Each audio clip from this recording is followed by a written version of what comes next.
consideración de esta virtud de la fe se remonta a aquella prescripción que Dios le dio a Moisés de hacer un tabernáculo. Un tabernáculo que había de ser el centro exterior de la religión judaica, y Dios mismo le trazó el plan de la obra. Como dice la Escritura, Moisés lo hizo viendo el arquetipo celeste, una idea que le gusta mucho a Enoch, que la toma precisamente del libro del Éxodo, como que lo sacro que va a hacer ahora Moisés con su pueblo ha sido visto primero en su arquetipo. Madaswami también habla de eso. El arquetipo celeste lo aplica aquí. Por eso es este tabernáculo que va a hacer Moisés y el futuro templo de Salomón, ¿no?, sobre cuyas ruinas que vio Cristo y cuyas ruinas anunció Cristo, ese templo de Salomón que continúa el tabernáculo de Moisés es todo un símbolo o una cosa intermedia entre el arquetipo celeste y todo el orden temporal, todas las realidades humanas, digamos así. Pues bien, dice el Monseñor Gay que como nos leemos en la Escritura, este templo tenía 3 compartimentos. Los 3 ciertamente santos, pero no todos en grado igual. El primero, que rodeaba completamente a los otros 2, se llamaba el atrio, un recinto cerrado, el más espacioso de todos, que no era, por cierto, el más sagrado, y era el lugar donde se reunía el pueblo en general para rendir a Dios los principales tributos de la piedad y asistir a los sacrificios, el atrio. En el recinto cerrado por el atrio se erigía inmediatamente un santuario pequeño llamado el Santo, el Sanctum, donde se custodiaba algunos símbolos sacros como el candelero de los 7 brazos, encendido día y noche, un altar con los panes llamados de la proposición, o sea, que están propuestos siempre ante Dios, como un símbolo de los hombres que viven fuera de la ciudad, tienen esos panes en donde están como resumidos para que Dios, al mirar esos panes, piense en el pueblo que los pone como símbolo suyo. Y el altar de los inciensos era el lugar destinado exclusivamente a los sacerdotes y a los levitas. Y por último, como nos dice la Escritura, a seguir atrás de ese santuario estaba el lugar sacrosanto por excelencia, el Santo de los Santos, o como lo nombra con su especial elegía la lengua hebraica, la santidad de las santidades. Y ese lugar donde se guardaba el arca de la alianza con las tablas de la ley, que era como el sacramento del pacto de Dios con su pueblo elegido, y el acta auténtica que daba testimonio de él. Ese Santa Santorum estaba cubierto por una tupida cortina de púrpura, donde y nadie entraba en ese Santa Santorum sino el sumo sacerdote, y esto una sola vez al año. Así que tenemos el atrio, el santo y el Santa Santorum. 3 espacios sacros, digamos, cada vez más sacros, por así decirlo, que signaban la espiritualidad del pueblo elegido. Pues bien, ese templo de fábrica, diseñado por la mano misma de Dios, que se lo dicta a Moisés mostrándole el arquetipo celeste, era una fiel imagen del mundo también, tal como lo concibió la sabiduría de Dios y tal como lo realizó su omnipotencia. Más o menos claramente ya los judíos tenían la idea de este valor simbólico del templo, pues en Flavio Josefo se lee esta división del templo en 3 partes, era una imagen del mundo. La parte más interior, o sea, el Santa Santorum, representaba el cielo en que Dios mora. Bien, mirad entonces, en su conjunto podemos decir que la creación se divide también en 3 espacios. Toda la creación, todo el mundo, a saber, el atrio, el santuario y el Santa Santorum. El atrio sería como el muro exterior y por consiguiente la parte menos noble y más descubierta de la creación. ¿Y cuál sería ese atrio? Lo forma ese atrio el mundo de los cuerpos, el mundo de las cosas sensibles. Eso sería el atrio de este gran templo. El santuario, en cambio, el segundo nivel, recinto ya más interior, más augusto, incomparablemente más divino, es el lugar donde moran, digamos, todo el mundo espiritual. No solamente las almas humanas, que no obstante su unión con el cuerpo retienen íntegra su naturaleza espiritual, sino también el mundo de los ángeles y Dios mismo también, que habita ese espacio, no solo por cuanto está en él, como está en todas partes, por esencia, presencia y potencia, dando y conservando el ser a todas las cosas, sino que además está como objeto de conocimiento en ese mundo, de amor y aún de religión incoada, digamos así. Está mostrándose a nuestra mente como creador y dueño a quien debemos adoración, está como legislador que tiene derecho a nuestra sumisión, como bienhechor que lo tiene a nuestra gratitud, y está en fin como juez. Toda esa morada, todo este santo, pertenece al orden meramente natural, al conocimiento meramente natural en el orden religioso, la teodicea, digamos, o la teología natural, al orden meramente natural, por grandioso y llena de luz que sea. Todo esto está todavía en el orden que puede alcanzar la razón humana, la razón que es, así como el atrio está en manos de los sentidos, al alcance de los sentidos, este segundo, el santuario, está al alcance de la razón humana, de la luz de la razón humana. Morador de este santuario es pues la naturaleza humana o angélica, dotada de mucha perfección, pero nada más que esa naturaleza, no el orden sobrenatural. De todos modos, este segundo espacio del universo, bien que refulgente en sí mismo, es para nosotros invisible. No está sujeto a, no está en manos, digamos, de los sentidos, al alcance de los sentidos. Y más allá, en una región infinitamente más escondida, más encumbrada, más divina, está el tercero, el santo de los santos, la región de los misterios, la morada propia del orden sobrenatural, el manantial, el foco, el centro supremo de la religión más elevada, el tesoro de la gracia y de la gloria, el pedestal donde la Trinidad reside, donde se anuncia y se comunica fuera de sí propia.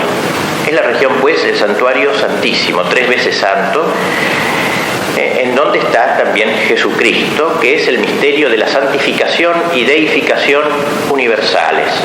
Un lugar todo él lleno de Cristo, que es juntamente Dios abrazando al mundo entero y el mundo entero abrazando a Dios. Ese orden sobrenatural. Este lugar es el santo de los santos. Y podríamos decir, como dice muy bien Monseñor Gay, que por él cabalmente es el universo un verdadero templo. ¿Por qué? Por el hecho de que Dios ha decidido hacerse cabeza y fundamento de su propia obra en Cristo, no puede menos de haberse seguido de ahí notables mudanzas en el conjunto de las cosas. Desde este lugar escondido, digamos, ejerce una influencia elevante sobre todo el cosmos, sobre todo el mundo. Y pone una comparación. Dice, por ejemplo, la frente de un hombre es una cosa noble, los ojos del hombre, los labios de un hombre, a un hombre, digamos, muerto. Pero cuando a esa frente, a esos labios, a esos ojos, se les viene la vida, entonces esos órganos, cuando son animados por la creación, por la vida, entonces esa frente se ciñe de majestad, esa frente del hombre, esos labios fluyen algo gracioso, esos ojos brillan con el fuego de la vida. Pues bien, dice, nada hay que no hubiera primitivamente en la estructura material de esas cosas del hombre, ¿no? Pero se han transfigurado por la vida.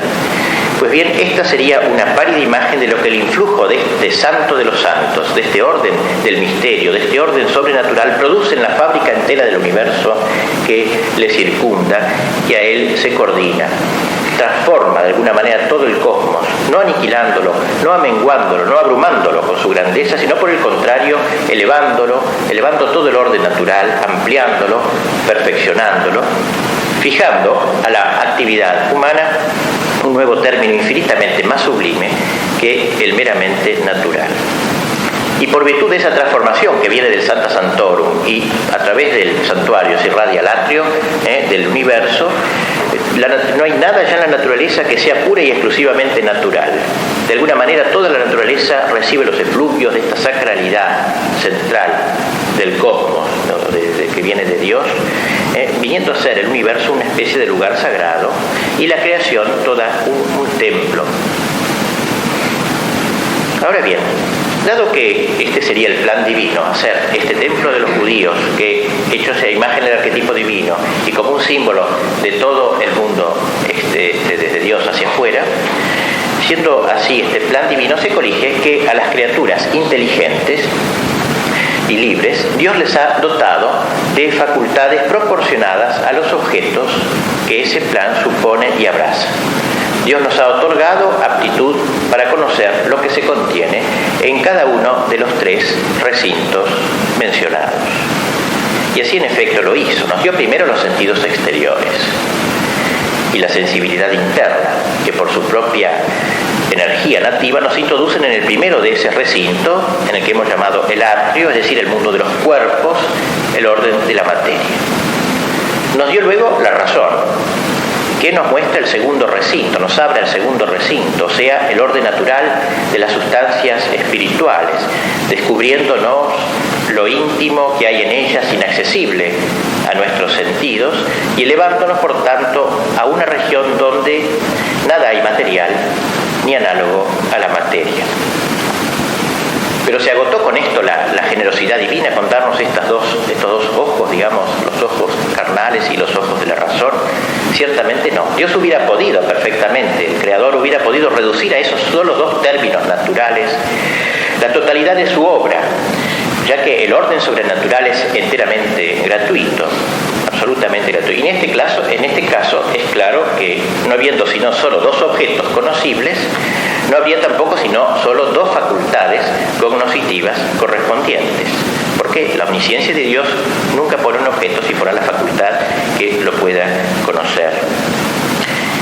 Y así, si no hubiese habido orden sobrenatural, como afirma el racionalismo y la impiedad moderna, claro es que los sentidos y la razón agotarían toda nuestra capacidad de conocimiento, todas nuestras necesidades humanas, y esto no solo en lo relativo a la vida presente, sino también a la ultraterrena. Nos bastaría para alcanzar nuestro último fin usar de nuestras facultades naturales con la rectitud que hace legítimo su ejercicio. Como dice el naturalismo, el hombre se agota en eso.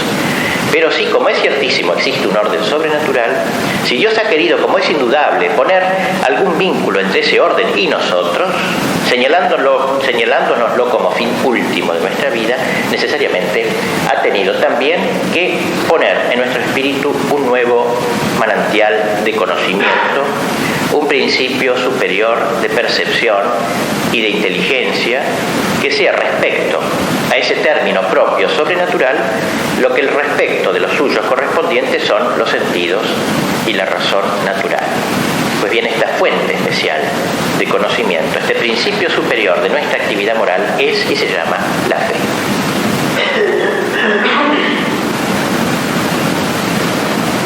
Todo esto, este preludio, nos ha servido pues para ubicar la fe en el gran plan de Dios, ¿no?, que abarca esta totalidad del cosmos. Sin duda, el orden que sirve de término a este principio es sobrenatural, pero no lo son los medios por donde se nos da a conocer. La divina revelación es, por un lado, accesible a nuestros medios humanos de conocer, y por otro está sellada con caracteres inimitables que nos la muestran absolutamente divina. Sin embargo, no bastan nuestros sentidos y nuestra razón para introducirnos en este santuario del ser.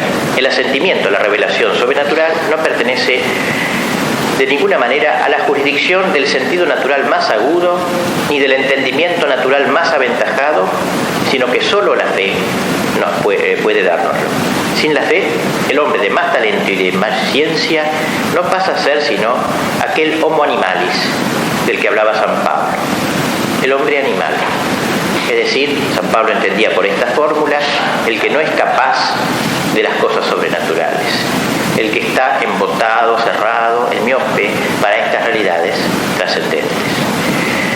No puede hacerse capaz de las cosas que son del Espíritu de Dios, dice San Pablo, el homo animalis. Puede sin duda conocer algo de Dios, todo lo que le hace conocer la razón. Un Aristóteles llegó tan alto en este conocimiento, para esto le basta el ser racional. Pero las cosas, como dice San Pablo, que son del Espíritu de Dios, es decir, las cosas que pertenecen al orden sobrenatural revelado, para el hombre meramente natural resultan absurdas, insensatas y locas también, de cierta manera. Animalis homo non percipit ea quesum spiritus Dei. El hombre animal no percibe aquellas cosas que son del Espíritu de Dios. Stultitia est imestili, e non potes intelligere. Es una estupidez para él. Y no puede, non potes intelligere. No puede entender, dice San Pablo, 2 Corintios 11:14. Hombre pues embotado, el hombre reducido al santuario. En el mejor de los casos, si no es que vive en el atrio, al santuario embotado, incapaz, no puede entender. faltándonos la gracia que nos inicia en la vida de la fe, no podemos ni ser debidamente persuadidos por las pruebas en que la fe se apoya, ni aceptar como divinos los milagros que la confirman.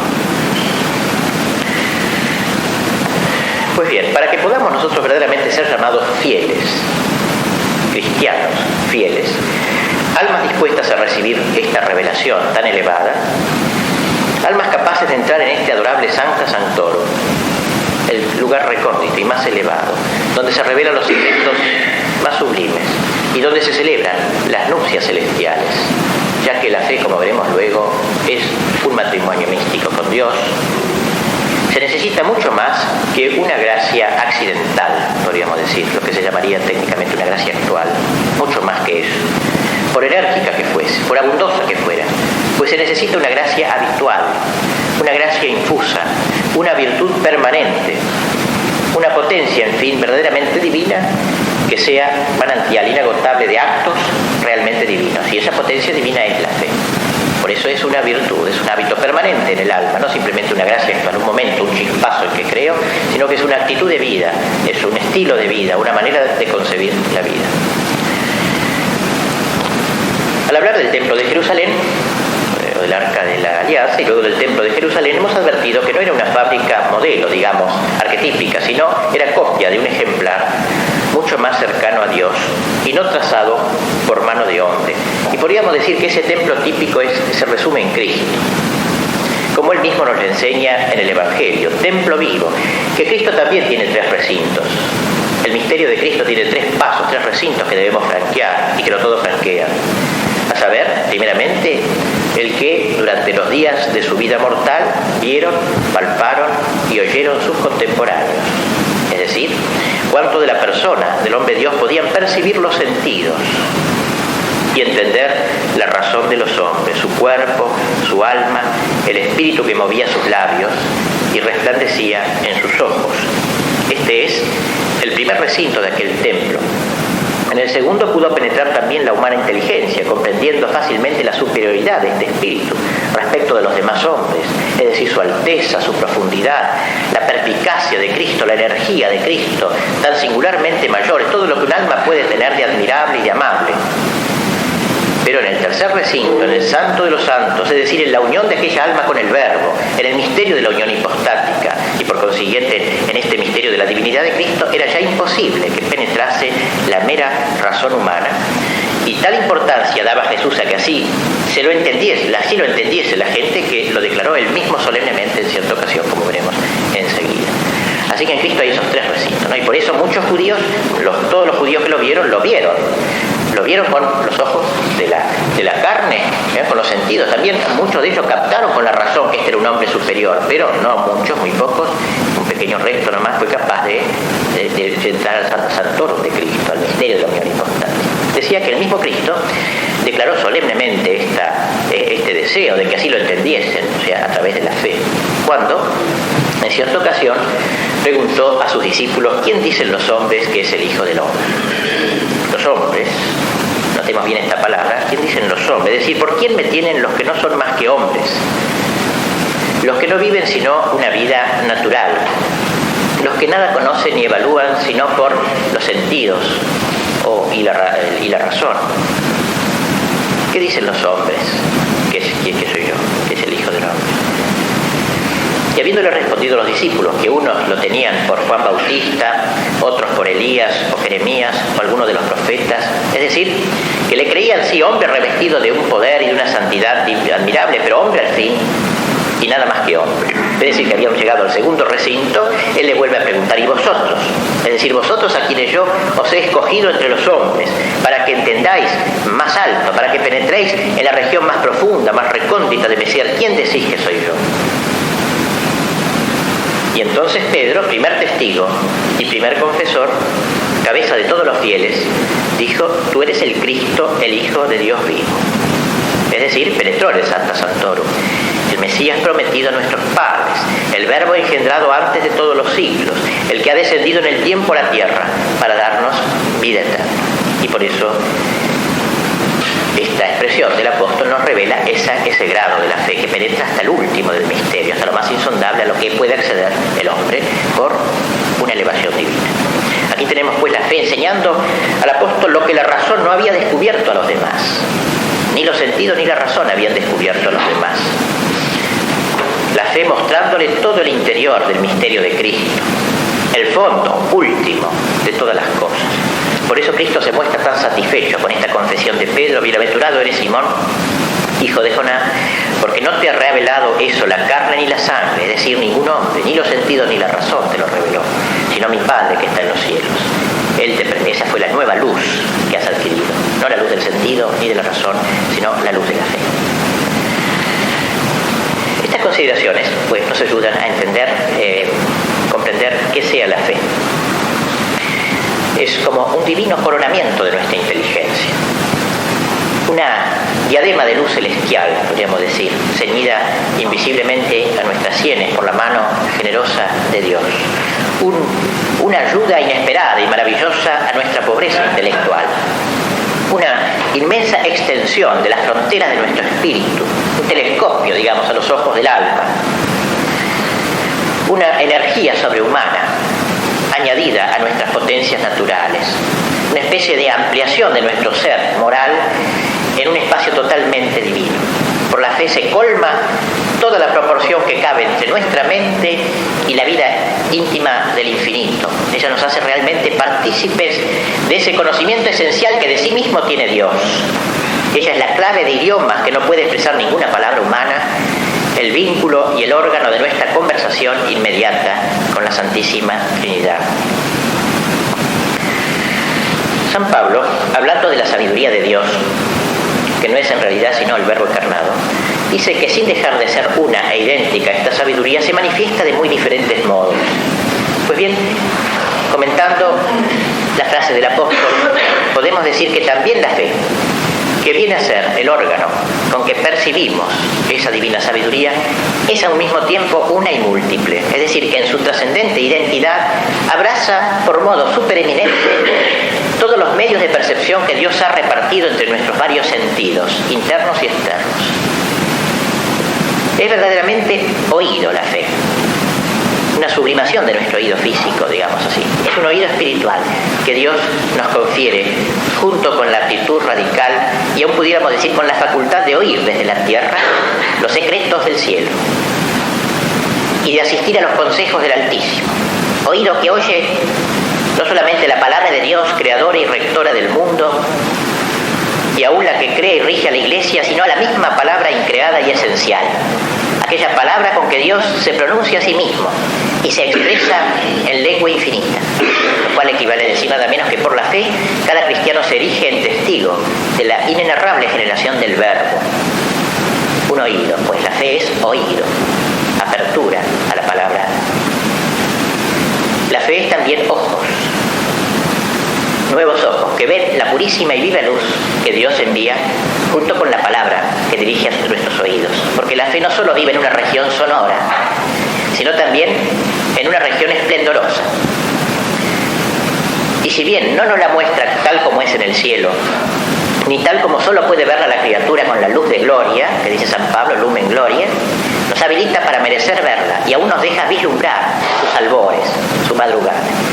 Con lo cual no se ha de entender que la razón sea como el crepúsculo matutino de la fe, a la manera que la inteligencia del niño lo es del hombre maduro, pues entre la razón más aventajada y la fe más incipiente media un abismo que solo por el omnipotente amor de Dios podemos salvar. Luce sin duda la razón, como lo es la fe, pero jamás de la razón se engendra la fe. Lo contrario sucede entre la fe y la luz de la gloria, que no son dos entidades diversas, sino dos momentos, dos estados distintos de una misma entidad, dos grados, y como 2 horas de un día único. La fe es como el alba del cielo, la fe es el amanecer de la gloria es el mediodía de la fe. No hay continuidad entre la razón y la fe, pero sí hay continuidad entre la fe y la gloria. La fe muere en la gloria, digamos, como una antorcha que se apaga al salir el sol. Sin duda, con los ojos pues de la fe y los oídos de la fe, percibimos ya lo que el Verbo nos dice, o sea, lo que nos revela, lo que nos muestra descorriendo el velo que totalmente lo cubría, pero no lo percibimos con claridad, totalmente exenta de sombras no procedentes, entendámoslo bien, del dogma, digamos, que de por sí es rutilante, que es luz en sí mismo, sino de la oscuridad de nuestro presente estado, del lugar tenebroso que nos rodea y juntamente de la flaqueza y debilidad de nuestra vista interior, que si bien dotada de un vigor divino por la fe, es al cabo, mientras estamos aquí abajo, débil como la pupila de un niño pequeñito. Pero de todos modos, por densas que sean esas sombras de nuestra fe, no son oscuridad nocturna, ni van creciendo sucesivamente como las de la noche, sino que por el contrario van disipándose cada vez más. Es el progreso de la fe que camina hacia la visión, y aún de ella fue escrito en la Escritura: la senda de los justos es como una luz brillante que va en aumento y crece hasta el mediodía. Lo mismo enseña San Pablo en sus epístolas al decirnos que el Evangelio, la palabra de Dios, es una verdadera iluminación. Luz del Evangelio de la gloria de Cristo, dice. Luz que nos da el conocimiento de la gloria de Dios según que resplandece en Cristo. Luz que engendra la vida y la inmortalidad. Por eso los padres antiguamente llamaban al bautismo luz o iluminación.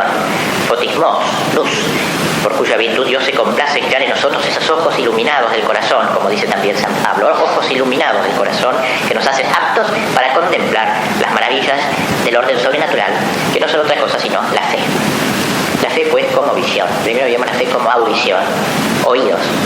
La fe también es visión, ojos. Dios como que va retomando los sentidos físicos, ¿no es cierto? Y dándoles un alcance eminente.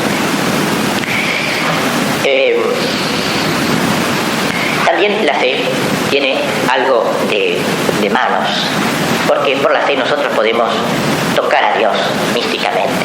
Recordemos aquella hermosa expresión del Evangelio cuando a Cristo lo aprieta una multitud, ¿no? Y una mujer se le acerca y le toca la orla del vestido para que lo cure, le enferma, no roízo, lo que era.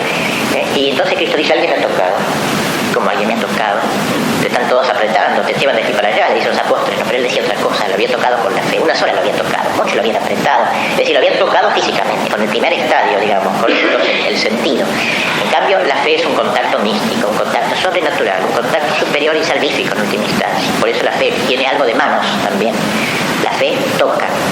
Por eso el mismo San Juan, en su primera epístola, dice: lo que nosotros vimos del verbo, lo que oímos, lo que hemos tocado con nuestras manos del verbo de la vida, eso es lo que os anunciamos. Tocar al verbo, pues, tenemos en la fe, es manos que tocan a Dios. La fe es pies también, que nos permiten caminar con el corazón dilatado hacia la gloria, que dan sentido a nuestro caminar. La fe es boca, que paladea a Dios, lo come a Dios. La fe es, dice la Escritura en un lugar, comer a Dios en cierta manera, comer la palabra. Nadie ignora la incomparable elocuencia, la fortaleza indomable, la eficacia verdaderamente transformadora de los discursos inspirados por la fe, la boca del que tiene fe. Es una boca especial. Es el alma del ministerio apostólico, la boca, la fe, y ha trocado la faz del mundo. Pero antes de servirnos para hablar, la fe nos sirve para respirar, para paladear, para comer y para beber. En suma, para todo lo que sirve la boca. La palabra divina es manjar. Y de hecho en el Evangelio la llama Jesús comida y bebida. En muchos pasajes se llama festín, la predicación de la divina palabra, banquete, en que Dios mismo es el manjar y convidados son los creyentes. Por consiguiente, el acto de fe es una verdadera manducación. Y por la fe comulgamos realmente. Por la fe se hace luz nuestra, la luz de Dios, sabiduría nuestra, su sabiduría, ciencia nuestra, su ciencia, espíritu nuestro, su espíritu. Lo asimilamos a Dios, lo comemos a Dios.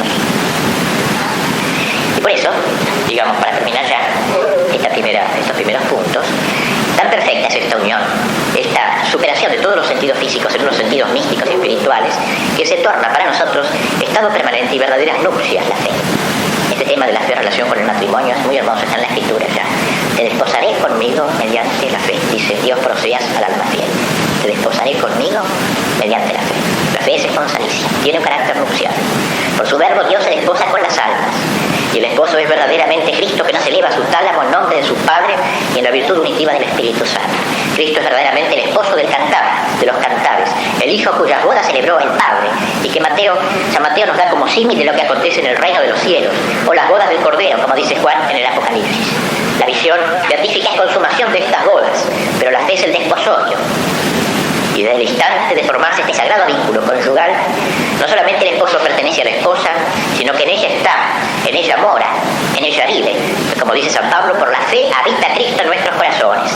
En virtud de esto somos generación de Dios. La fe nos da a Cristo, Cristo en cambio nos da lo que a Él le da a su Padre. Yo dije, vosotros sois dioses e hijos del Altísimo. Por la fe, por este matrimonio místico, la fe nos diviniza, nos erige en Cristo, nos incorpora al Cristo único de Dios. Bien se comprenderá entonces como siendo el alma una sustancia simple y la fe una virtud única, puede esta obrar en el alma por varios modos de divina percepción que acabamos de enumerar. Por virtud de la fe el alma toda es ojos, el alma toda es oídos, el alma toda es manos, es pies, es alas, es boca hambrienta también. La fe da al alma todas estas aperturas, podríamos decir. A despecho de esa diversidad de formas, la fe es simple, idéntica, única, y ocupa todo el alma, también simple. Y de aquí procede que en definitiva el hombre todo entero se haga por obra de la fe apto para ser morada de todo el infinito de Dios. Y por consiguiente que la fe inaugure entre ese infinito y nosotros la unión perfecta y de suyo indisoluble que hemos quejado. Vamos a hacer ahora entonces un ratito de meditación, analizando cómo es esta fe para nosotros, luego de ver un poco la parte más teórica, ver si realmente nuestra fe se va convirtiendo en los ojos de nuestra alma, si miramos las cosas con ojos de fe, si tenemos oídos para las cosas divinas, para los secretos de Dios, si tenemos manos que tocan a Dios, si Dios es algo palpable para nosotros, si nuestra boca lo ha comido, si hay unas nupcias verdaderamente, hay un desposorio, o es simplemente algo adventillo en nuestra vida, algo periférico, una cosa más, no algo que ha entrado en el fondo de nuestra alma. Analizar pues entonces, luego de ver la parte más bien doctrinal, cómo esa fe la vivimos, cómo es la vida de fe en nosotros.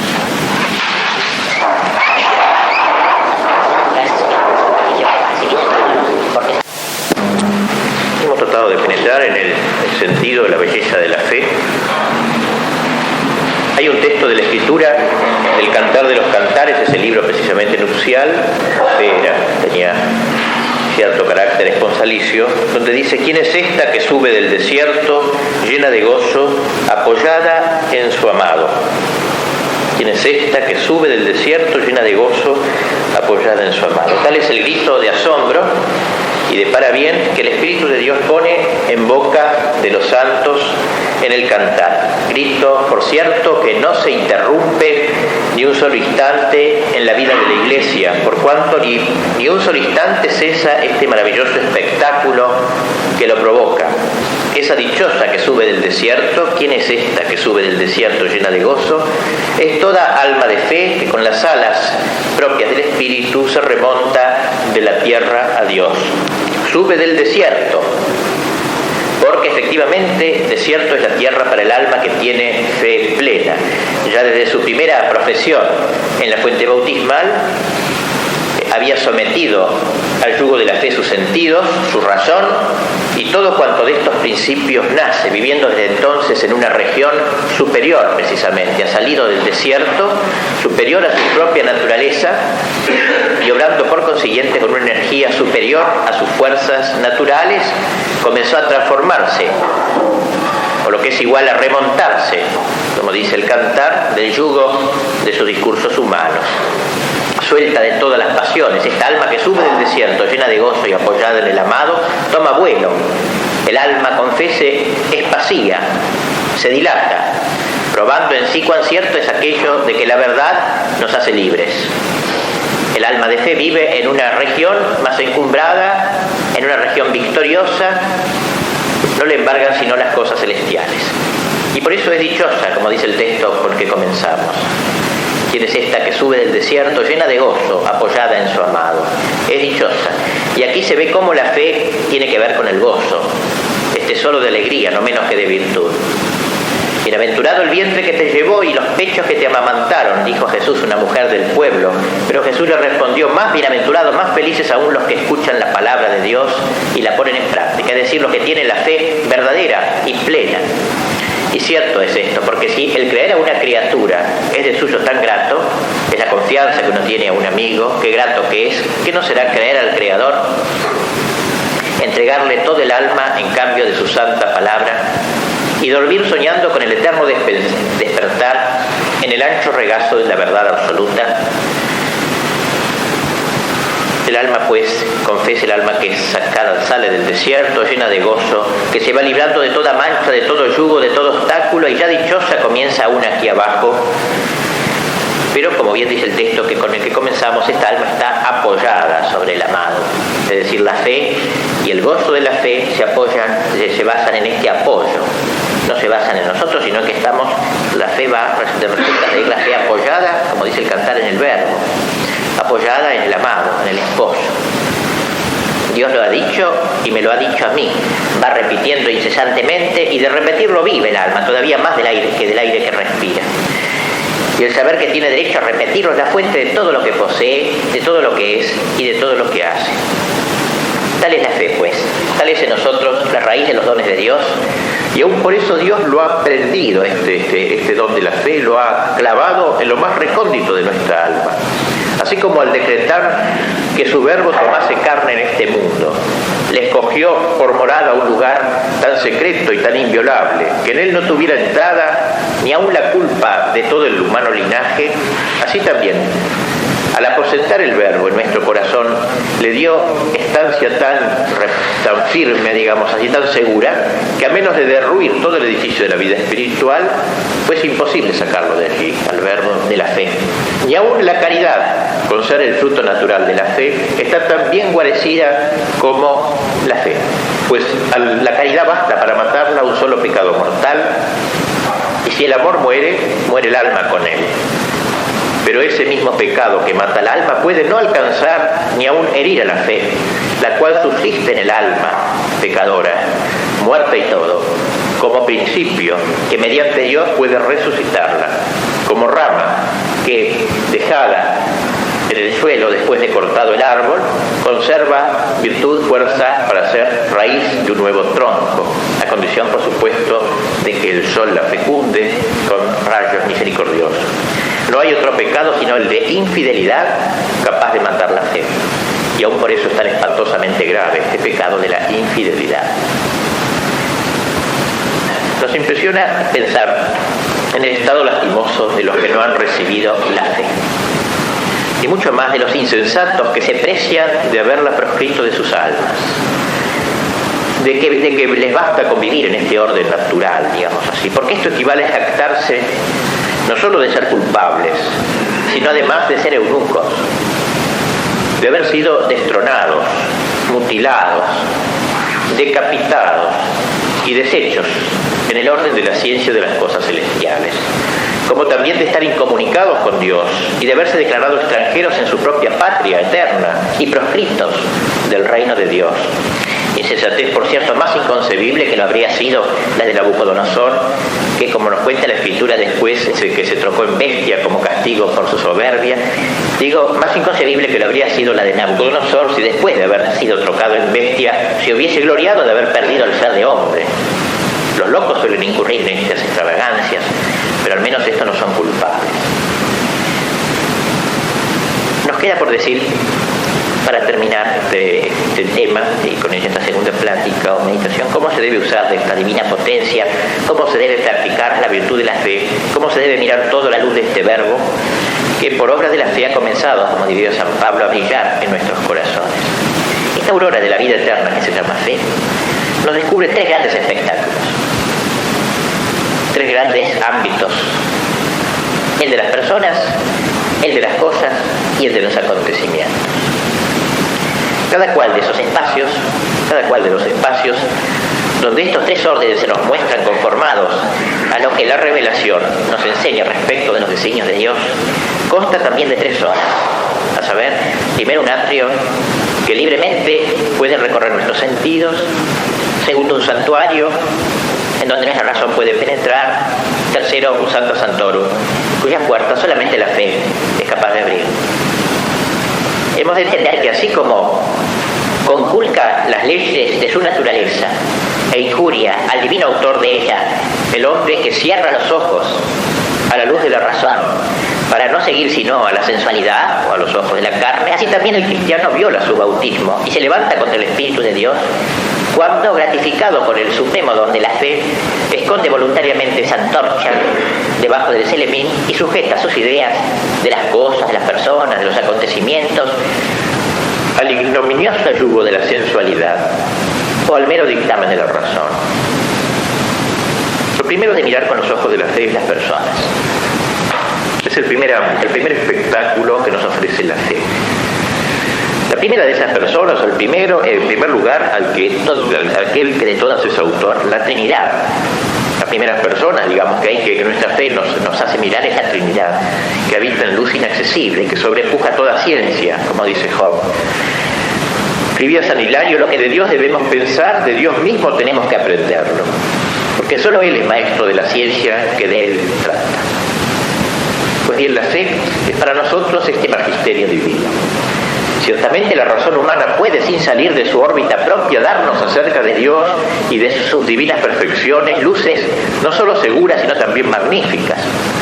Y aprovecha mucho a las personas espirituales ejercitar su mente en las preciosas disquisiciones de la teología natural, donde podrá encontrar fuentes vivas de oración, incluso altos pensamientos, nobles propósitos, siquiera para desagraviar a Dios de tanta negación estúpida y de tanta blasfemia como el racionalismo contemporáneo prodiga contra el Dios de la razón, después de haber escarnecido y crucificado al Dios de la fe.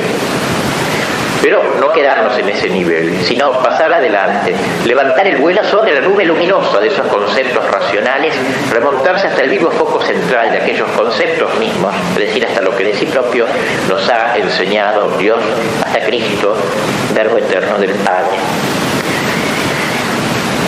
La razón natural ya nos habla de la bondad, del amor y de la misericordia que caracterizan a la naturaleza divina. Pero hay que transportarse a la región donde fulguran como rayos estas virtudes encarnadas, digamos así, en el Verbo, los 33 años de su vida terrestre, que son una expresión del amor y la misericordia de Dios, el crucifijo, la Eucaristía, la Madre del Redentor, la Iglesia, el sacerdocio, los sacramentos.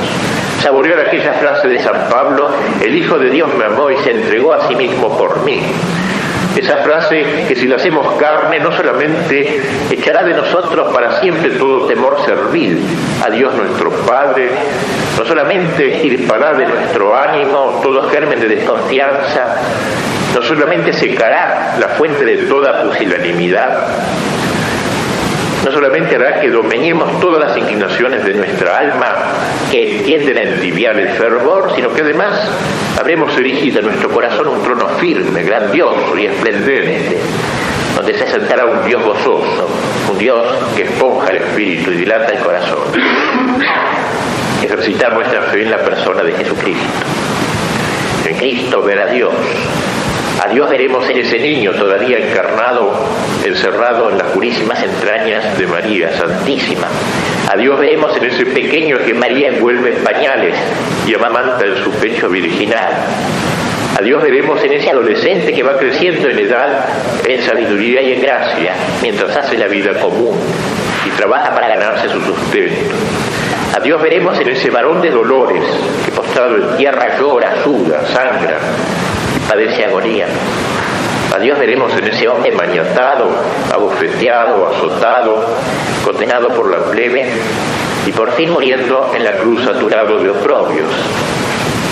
Lo veremos también bajo el velo de la Eucaristía, ver la persona pues del Verbo encarnado.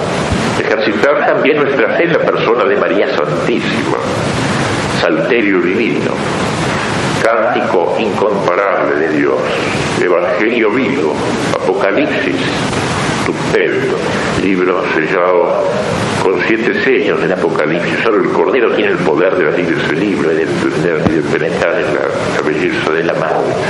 Consiguientemente, este también es otro objeto de las personas, digamos, de nuestra fe, la Virgen Santísima, una persona, la persona de la Virgen Santísima. Con ojo de fe miremos igualmente a las personas eclesiásticas.